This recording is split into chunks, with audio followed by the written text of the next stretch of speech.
सांगितलं ज्या प्रकारे अर्थसंकल्प मांडला गेला आहे ते फक्त दुपट्टी भूमिका आहे.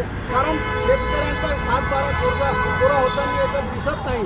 शेतकऱ्यांना 35,000 करोड रुपये शेतकऱ्यांची थकबाकी आहे आणि अशाच्यात फक्त 900 कोटी रुपये देऊन 2 लाख रुपये प्रमाणे प्रत्येक शेतकऱ्यांचं कर्जमाफी करणार आहे आणि त्याच्यातही निवडक 50% शेतकऱ्यांचेच कर्जमाफी होणार आहे. म्हणून याचा आम्ही निषेध करत आहोत.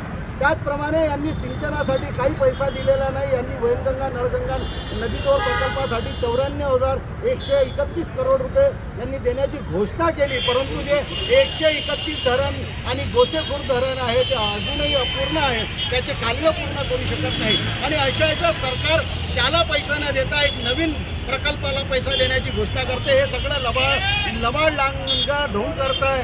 हे पूर्ण दिसून येत आहे आणि फडणवीस विदर्भाचे सुपुत्र असून हे सुपुत्र सारखे नाही, ते कुपुत्रासारखे वागून राहिले. विदर्भाच्या जनतेशी यांना काही घेणे देणे नाही. हे युवकांच्या भविष्यासाठी खेळ करत आहे.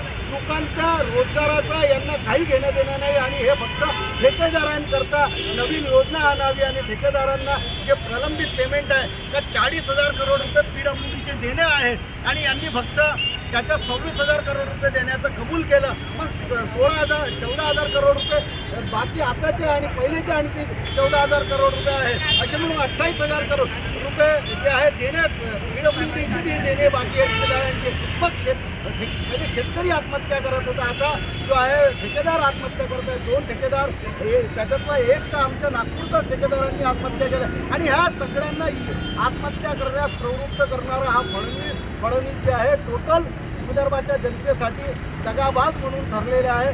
त्यांनी खुर्ची खाली करावं, हे विदर्भाला वेगळं करून द्यावं. कारण आता आम्हाला महाराष्ट्रात राहायचं नाही. महाराष्ट्रात राहून विदर्भाच्या जनतेचा विकास होणं शक्य आहे.